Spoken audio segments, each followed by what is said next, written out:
We are Rogue Media Sports. Life can change in an instant. For many wheelchair users, the struggle to push forward is a daily challenge. After years of development and countless prototypes, we created Rib Grips, the revolutionary wheelchair hand rim covers with built-in ribs for ultimate grip and comfort. No more slick surfaces, no more heat burns, just pure, reliable grip. Rib Grips, empowering you to push forward with ease. Rib Grips. Get a grip on your freedom. Discover the difference. Visit ribgrips.com and use promo code GRIP today. You just found the perfect product that helps with staying cool during hot summer runs. No more gross warm water. Stay cool with this product from Gear Handle. This hydration tube cover helps keep your water cool and easily accessible. Stay hydrated during those long summer runs or even delay from freezing in the winter. Plus, they're compatible with various brands of water bladders and come in various colors. Visit GearHandle.com and use promo code H2O today. It is the Doomsday podcast, and Edward and I doing our popcorn ready. Another Doomsday podcast coming at you from Oxnard, California. The last, by the way. Not forever, I don't think. I think. But the last episode from out here before the Cowboys play the Rams on Sunday. To truly honor T.O., you have to undo it, and you have to pour it out on your face. I think housekeeping would prefer us not do that. You're revealing where we are. I think it's pretty obvious. We perhaps are in one of our hotel rooms here in beautiful Ventura, California. We have now had 3 days of Cowboys camp. We've looked at it from every angle, and it's been a lot of fun, Ed. And we've, Trey Lance, Stephen Jones, and we'll talk about it here in a minute. In more, we'll kind of give all the context of what exactly happened. But Ed, first of all, last night you had a moment where, as I was going to set up things with Stephen, you ran into his dad, Jerry, and so you had a few moments with Jerry, and then as we holed up with Stephen, there was some things starting to happen and starting to come in motion, and I would say a tweet, and it sort of all involved all of us, but there was a CeeDee Lamb situation last night that ended up getting a lot of attention.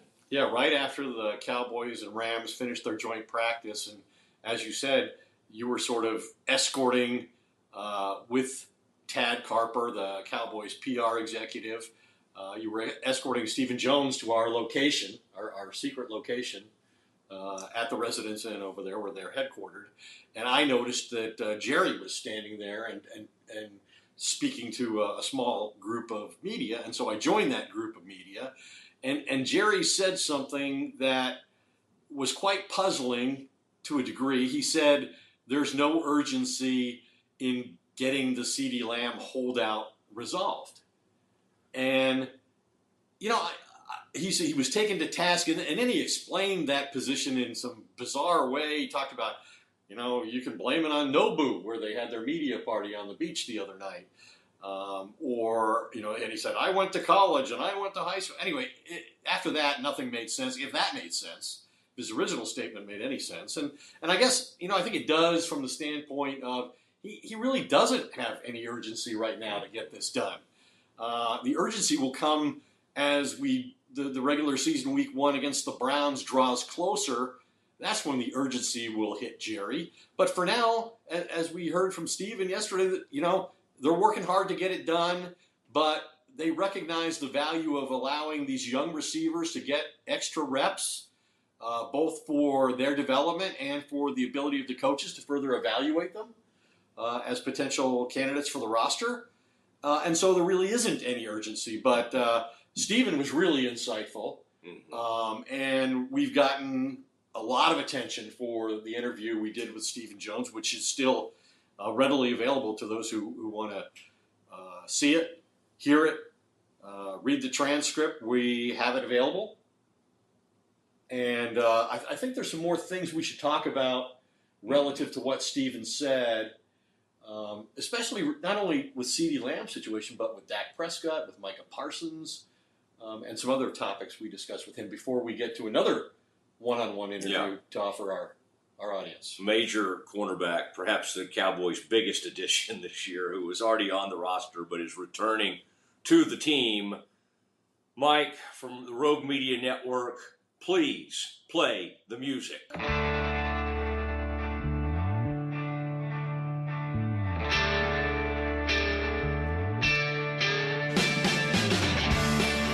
Ed, been quite a stay here, and as you said, our interview with Steven, there's a lot of things that are coming out of that.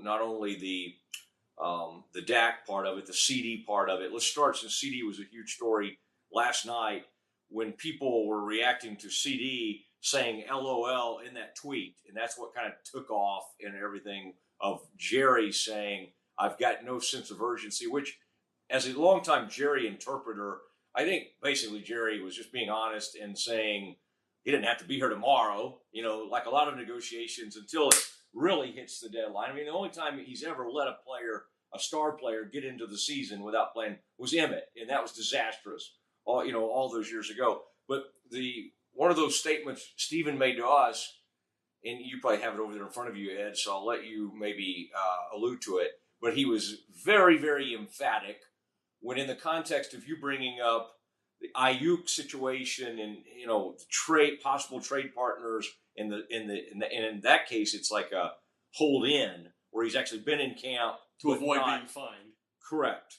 But he's not participating and trying to leverage the 49ers into a contract, as CD is doing, but CD has chosen to be absent and expose himself to the potential daily fines. But the 49ers, as you suggested, are growing weary of the situation. And basically Ayuk and Lamb are the only big-time receivers still engaged in a contract impasse in an offseason where a lot of receivers have received $30 million per year or more, whether their contracts were up or not. And I think the thing that Jerry maybe didn't take into consideration with his remark about there being no urgency was how CD Lamb was going to react. And he obviously reacting in a negative way, suggests he didn't like it in terms of he has basically eliminated the Cowboys from any of his reference in his social media. What's been said between the two since that time, we don't know, but we know immediately Micah Parsons and Dak Prescott publicly took CD's side, as you would expect. So relative to the Brandon Ayuk situation, I asked Steven if he could ever see the CD Lamb situation deteriorating to the point where the Cowboys listened to trade offers for CD Lamb, and he could not have been more emphatic in saying that there was a 0, 0, 0 chance that CD Lamb would play anywhere else. And then I guess maybe he took a little bit of a risk as well in trying to explain to us that, they control CD Lamb. So he can't play anywhere else. Yeah, he said he can't play anywhere else. He's under contract, first of all, which he is. He has 1 year left on his fifth-year option at $17 million. And obviously, Justin Jefferson's at the top among receivers and salary at like $34 million. And then he said, we also have the franchise tag. As if, hey, if this goes beyond this season, we're capable of still controlling him. And you get the sense that that's the leverage that's probably been mentioned to CD and his representatives. But he did say CD Lamb is not going anywhere but Dallas. But he also said, hey, we want this to be a great situation for him when it's all said and done. We want to put a great football team on the field. He said, we think the world of CD. We understand where he's coming from on this and why he's not here, but that they continue to work very hard on getting this done. And as interesting as all that was, I thought what he said about Dak Prescott may have been even more fascinating. Yeah, and the part of the Dak, and I'm sure you have it there, the part of the Dak that jumped out at me was like, he talked about him and obviously said great things. We had some interesting talk with him about Trey Lance. But at some point, he said, we view it as a partnership with Dak. And I think before he even came on, or maybe last night, you made the point, like, it's been an interesting partnership, hasn't it? I mean, Dak's obviously done a lot of great things as far as numbers are concerned and all that. I know everybody has wanted him to do better in the playoffs. But, I mean, the partnership that they kept letting him go to the franchise tag. And so I think it would be interesting for Dak to hear what Steven told us and to see what because the truth is he's kind of unflappable. Some players show their, Dak, even playing into the final year of his contract, which is almost unheard of for a quarterback of his caliber, really does not behave in any way that you would think, oh, there's a problem here. Right. He's very professional in his approach. Yes. He's here. He's participating fully without any sort of restriction whatsoever. He's made no threats about leaving if this isn't resolved at any point, including he said he's not going to be involved, if this continues into the season. But he didn't say, I'm shutting it down and we're not listening to anything they have to say once the season starts. He's put no deadlines on this. But opposite of the CeeDee Lamb situation, where Stephen Jones declared, and accurately so, that they have controls over CeeDee Lamb at the end of this season, or even now. Once this season ends, the Cowboys have no controls over Dak Prescott. And I know people think he's overpaid and he hasn't delivered on what he's been paid, and nothing gets Cowboys fans more furious than discussing why Dak Prescott deserves top of the market quarterback money, which right now is $55 million, and he's making $40 million. So the thing is that the Cowboys paid him as a fourth-round draft pick for 4 years. When he finally had a chance to gain some leverage and do a deal more reflective of being a multi-year starter at quarterback and performing as he did, they twice used the franchise tag against him, which NFL players hate. It disadvantages them tremendously, just the threat of it, much less having it actually applied to them, as Dak did twice. But through all that, the Cowboys have gotten themselves now into a position where Dak has total leverage against the franchise. And it was interesting to hear, Stevens say that, hey, we don't, because I said to him, the problem is you not only have to make him a top of the market player based on performance, but now arguably you have to pay him not to go to free agency. And Steven said, we don't look at it that way.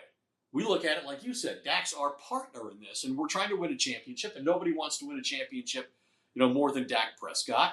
He said, I assure you of that. We don't look at it like we're trying to pay him not to go somewhere else. So I think it would be interesting to know, does Dak view it that way too? If he does, fine. But he's also said things before they reported to camp or once they got here, like, hey, I'm prepared to go play somewhere else if I have to. I want to be here, but I'm prepared to go play somewhere else. And he noted a variety of quarterbacks, from Tom Brady to Aaron Rodgers to, Brett Favre, Joe Montana, who have done, exactly that. Drew Brees, for various reasons, didn't play for a single franchise, although that's all the Cowboys have really known. Roger Staubach didn't go play anywhere else. Troy Aikman didn't go play anywhere else. He thought about it, came close to doing it, but he didn't. And so it's interesting. It'd be interesting to know also, I think, and I suggested this to Steven, does Dak feel appreciated by Jerry Jones? Or does this whole thing and getting to this point, while it's advantageous to Dak in negotiating his future, does it make him feel somewhat slighted? Because quarterbacks, this just doesn't happen. Yeah. With franchise type quarterbacks, and the exceptions are Kirk Cousins, who's now on his third team, and Dak Prescott, who's still on his first. And again, to your point though, if this has not been done, it's not like the Cowboys probably haven't offered him big money. It takes two sides to get this done.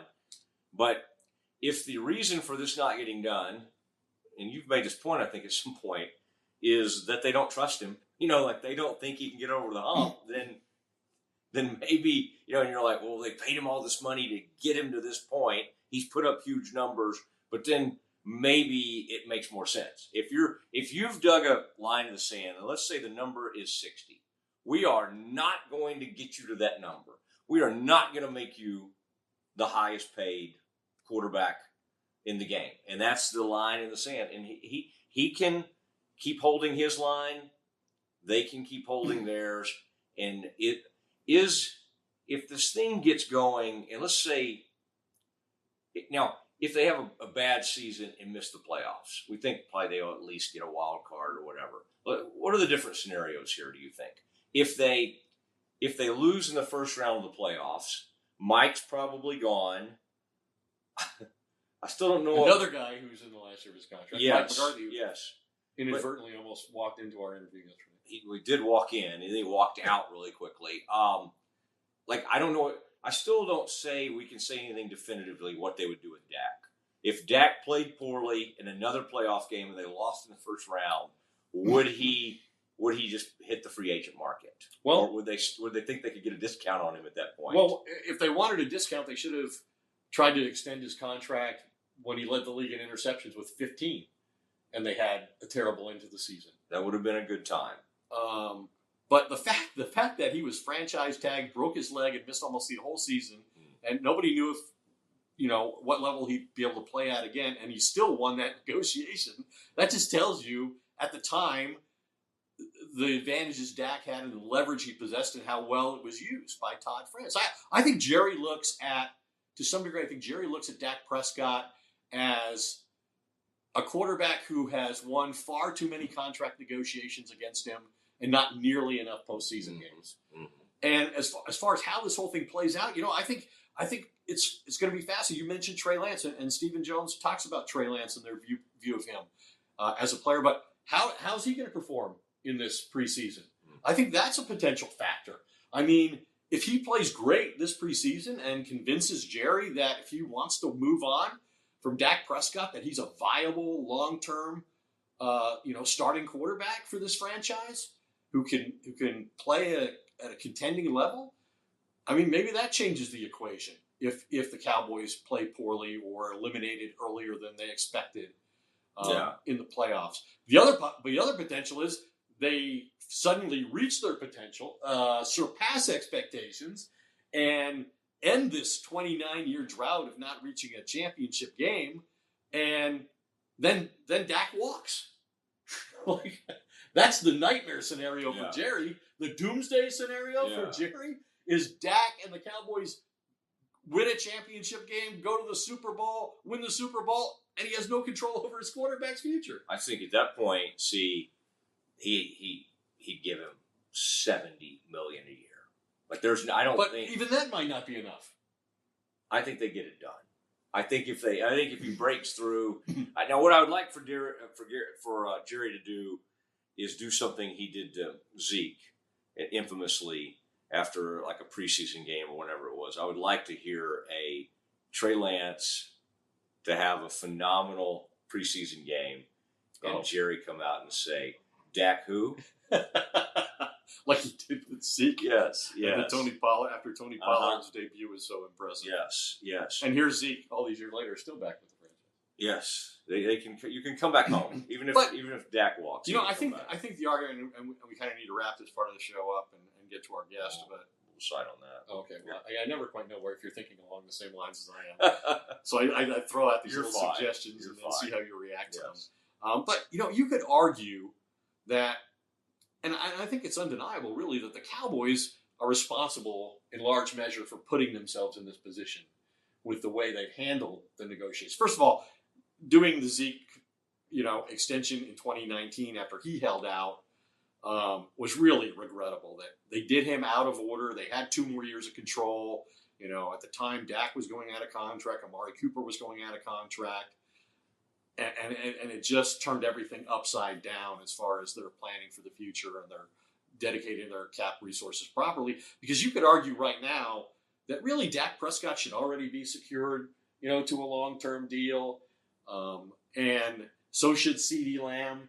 And that, that their procrastination or their unwillingness to pay top market value and recognize the value of their stars early enough and pay them accordingly, that right now those 2 guys should be under contract and they should be trying to secure Micah Parsons to, a deal that's going to be below market for what he's going to get next year, assuming he has another great season. He's finished on the top 3 in Defensive Player of the Year voting all 3 years of his career, had more sacks each year than he had the previous year. That they should really be doing him now instead of waiting until next year. Yeah. One guy, Ed, that they did get ahead of a deal on and got a great deal and very deserving. I wonder how they think that turned out since the guy got hurt right away. Then he got hurt immediately, but we addressed that. The Doomsday podcast, and we won't have video of this. Ed and I, we still have to jump out there after practice sometimes. So we can't we're not capable of taking tripods with us or anything. That was quite an accomplishment to convince him just to stand there and talk to us. He's a quiet, shy guy, and yet I thought he was eager to join us, and that was very cool.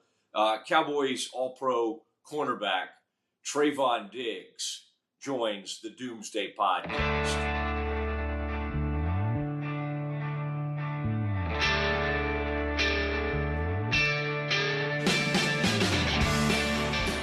It is Mosley and Warder Doomsday podcast, and Trevon Diggs with us. And it's got to be fun to watch all this. I bet you were kind of dying to get in there, weren't you? Yeah, it was fun to watch, to see the new defense in action, see the offense fly around a little bit. They look good. Yeah. How are you feeling physically, and how are you progressing? Good. I feel really good. What kind of tandem do you think you and Deron Bland are going to make? We're going to make a good one. It's going to be fun. We're going to have a lot of plays. A lot of plays going to be made, a lot of explosiveness. Yeah, it's going to be, we're going to put on a show. What sort of has to happen before you're kind of full go, or are they just kind of taking it easy with you? Yeah, up to me, I think I could go, but, they got a better eye. They've been doing this, many years. It's my first time, so, I'm just eager to get out there. But, you don't want to rush things like that. You want to take your time. And, when I'm back, I'm going to be back 110%. So, what impression has Mike Zimmer made on you, having replaced Dan Quinn, who's obviously had great success with Dan Quinn as a player? Yeah, I feel like, football is football at the end of the day, different schemes, whatever is called, whatever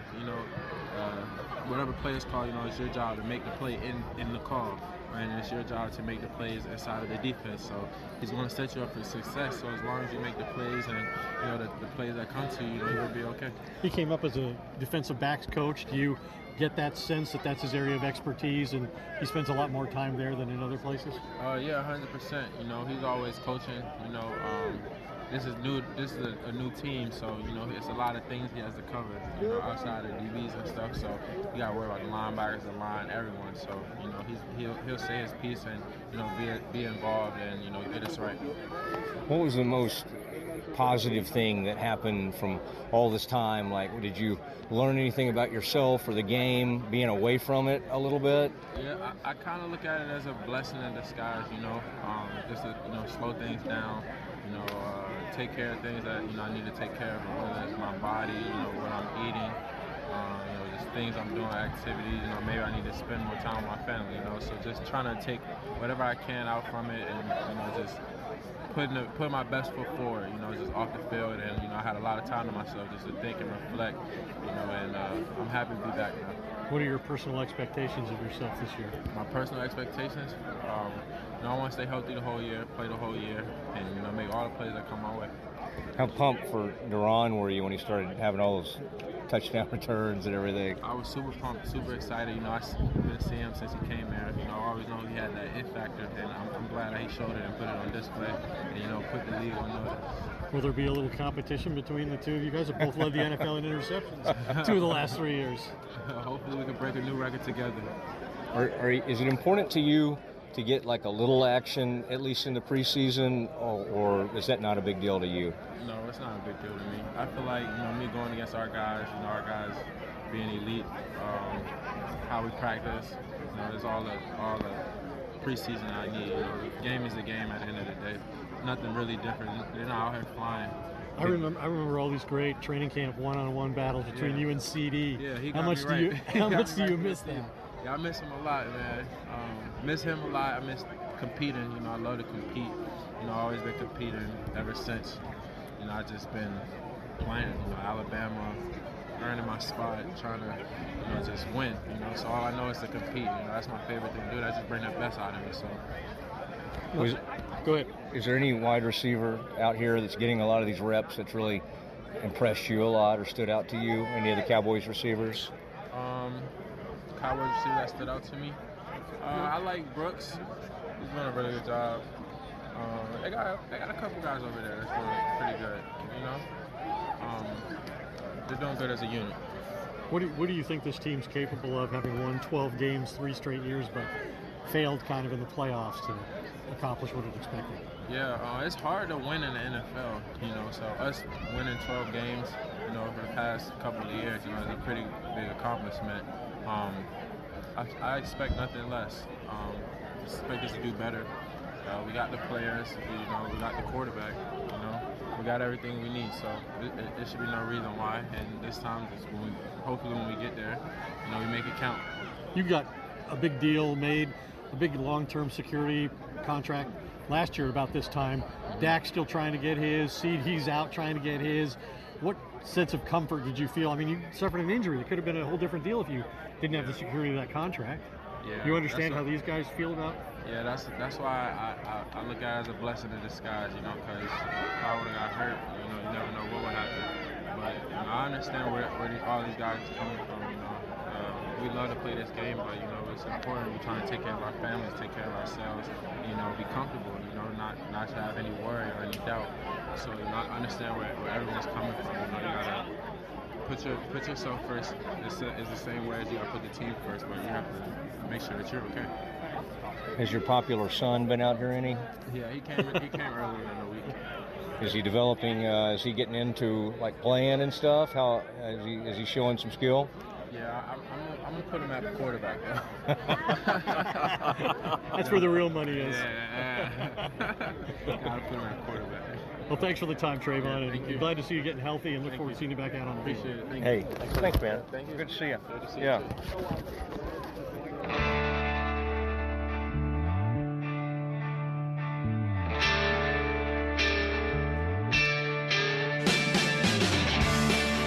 All right, there he was, Trevon Diggs, joining the Doomsday podcast. Joining quite a few is Trey Lance, Steven, and then Trevon Diggs, Stephen Jones, of course. Now, Ed, I thought you would like this. We were both at the joint practice, still out here in Southern California, Rogue Media Network. Thank you very much. Great hospital. I mean, it was just a great thing to do, and I think it's paid off in a big way. With just massive numbers, Ed. We've justified the expense reports we're about to follow. I've never tried to justify anything, but it was good. Rogue Media Network, and plus Mike and Zach and Corey and the whole gang, tremendous job turning all this around. Now, I did at the joint practice, I did some of my famous Mosley nuggets where I just kind of, I saw several things. I just want to hit on a few things to take people inside because it was a little difficult, Ed. They would do team offense for Rams first team against Cowboys first team over here and Cowboys first team against Rams first team. Now, I didn't do a whole lot of Rams coverage because it's not the podcast we do, but number 8 for the Rams is really good. I think he's a rookie linebacker. Oh, my gosh. What is the guy's name? Number 8 for the Rams? Yeah. Oh, my God. His name is Jared Verse. Of course, outside linebacker. Unbelievable watching that guy. Okay. And so that'll be a guy to watch, and you're going to give us a couple more guys to watch in Cowboys uniforms on Sunday when they open the preseason against the Rams. Early in that practice, a guy named Ryan Flournoy, we talked to Steven about him, climbed the ladder, made the best catch we saw during our few days in camp. Tremendous contested Late catch. draft pick, 7th round pick, I believe. Cooper Beebe, who's vying for the starting center spot. I watched him in one-on-one pass rushing, which can be tough for the linemen. It seems like the defensive line always has the advantage there. Anchored extremely well. I was impressed. I think he's fitting in fine. I think they're going to end up loving him. Mozzie Smith, I went down there to watch him in one-on-ones, and you don't want to overdo it. But that was even one of the things we talked about. Steven loves maybe how the scheme fit with Zimmer, fits Mozzie, and Mozzie is doing some really nice things in camp. We used to talk about that with the kid came from Central Florida, though. Tristan somebody, and so we don't want to get too caught up in that. We also wanted to say, I looked up at one point, I'm like, wait, who's the Rams backup? And I'm like, oh, that's Garoppolo out there. And for our Longhorns fans, Jordan Whittington is now playing for the Rams and made some really nice catches. I would just say Ferguson, and by the way, we've got a crusty, mean-spirited tight ends coach. I think his name's Lunda Wells, perhaps. Wells. And a Rams player hit Ferguson. I didn't think it was that big of a deal. I didn't think Ferguson thought it was that big of a deal. But he hit him pretty hard on the sideline. And the tight end coach was threatening the guy. Like, you're talking about keeping these players out of skirmishes. They got to keep their tight ends coach out of skirmishes. I mean, he was getting heavily involved. In the run game, I will just say, Dowdle does look fast. Rico Dowdle, backup running back. This team is running back by committee. Look good. Also, Blake Corum for the Rams looked really good, the rookie. But Dowdle looks pretty good. And then in those run fits, I thought Zeke looked pretty good. And then I will say one more. Zeke had a bad fumble. He did have a bad fumble. Open field, too. A young man that's joined the team named Eric Kendricks. Huge, great hit on a run fit. And then who's our new favorite kid from Notre Dame?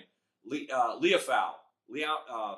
The Maris Leafau, the rookie linebacker out of Notre Dame, third-round pick. And I'm just telling you, they could only thud. They're not totally wrapping up. But he had the best hit of the day. And he just kind of, it was just a great run fit. And he came up and he put a huge stick on somebody. So those were kind of my things that stood out to me in practice. Well, I stood out there for 2 hours and I watched practice. I'm not sure I observed as intently as apparently you did. I instead chose to rely on my contacts, and I reached out to somebody in the organization, on the coaching staff afterwards. I have no interest in that. I said, okay, now that you've watched the tape of practice with the Rams, who impressed you the most? And they said Nealon up front, Marshawn Nealon, obviously an important draft pick. With Sam Williams now out for the season, I think that's a more devastating loss than people recognize. Internally, I think they see it as a really significant loss to lose defensive end, pass rusher Sam Williams, even though he was no longer going to be the gunner on the punt team, which was a remarkable thing that he did last year that just displayed his athleticism. But you mentioned it, Leafau. No, you're fine. Okay. Leafau. We'll have him we'll ask him how to pronounce that.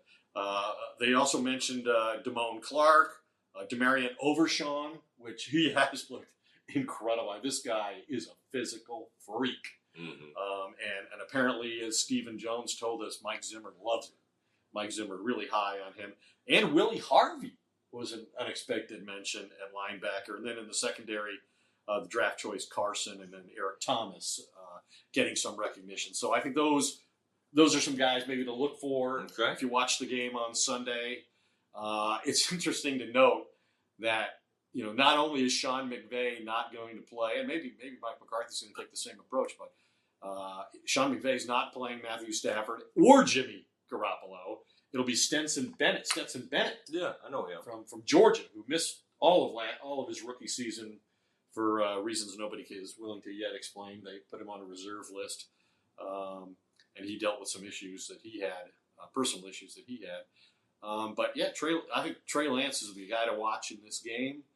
It'll be fascinating if he plays well. It'll be significant if he plays exceptionally well throughout the preseason, for all it could mean going forward. But yeah, I think that gives you a good sense of. The other thing I wanted to mention, my last thing, was going up to Sean McVay after practice. One of the things I did watch, Stafford had this incredible play where he gets pressured by Micah Parsons and tries to check the ball down to a back, and it bounces up in the air and deflected by two Cowboys, both of whom appeared in position to make the interception, but neither did. And Stafford followed the ball and makes the catch and sneaks into the end zone. Mm-hmm. And I asked McVay after that about that play. He says, it was a dead play. Micah had the sack. So anything that happened after that didn't really matter, but I thought it was still pretty captivating that Stafford was able to do that. Ed, you didn't really see anything. That play was dead. Oh, man. I stood in the end zone, by the way, on the red zone, the team red zone, and I got to watch it all come at me. And the only thing negative I'll point out was who's number one, Tolbert. Tolbert, big drop. Dak put a gorgeous ball on him, flat out drop in the end zone. So I wanted to end on a negative. That's good. And I always trust, you can trust your sources. I trust my eyes, okay? You put on your sunglasses indoors. Okay, well, that makes us all feel a lot more. I think people have been shocked to see my actual glasses. They don't normally see my eyes. Boy, it's been a great one. We appreciate Rogue Media Network. Appreciate Dallas Cowboys. Tad Carper and his staff out here, the PR, they've worked with us and really helped us out immensely. Whitney, everybody, all the credentialing, all the stuff that takes place. We appreciate everybody. And they even catered our meal yesterday. Buffalo Wild Wings got out there serving them up. We've turned into total shills. They're like, would you please tweet something out about Buffalo Wild Wings? And we're both like, sure. What? You want us to do a little dance on the Twitter for you? I wasn't tweeting for the wings we had. I was tweeting for the wings I hope to get as a result. Future wings. Okay. Future wings. That's nice. All right. So Mike and Zach and Corey and Josh and the whole gang and even Cam, appreciate Rogue Media Network. And Ed, I appreciate you. Tremendous work. And Ed has done an unbelievable job sort of securing guests, and then we've tried to execute it. My main job was to assemble a tripod, and by God, in one piece. That's pretty golly, good. I found a way to do it. That's right. Now your big task is to pack it up and get it home. Yeah, they'll never get home. When they found out how much it would cost to ship it, I said, I'm not doing that. Maybe Rogue can step in. Corey's got that. That's right. All right. For now, I will talk to you very soon. And, of course, we have Sunday afternoon, Cowboys and Rams. Good night from Ventura, California, and Cowboys Camp.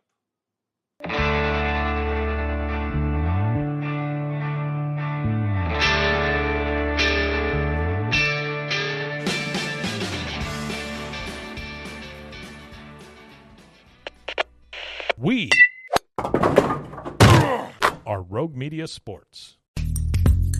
Are you a podcaster? Let's talk podcast hosting. Are you tired of your current podcast host? Need real support in a community that gets it? At Rogue Media Network, we offer top-tier podcast hosting services to help you thrive. From hosting and distribution to dedicated support, we've got you covered. Starting as low as $25 a month. Join our community of passionate podcasters today. Contact us at hello@roguemedianetwork.com.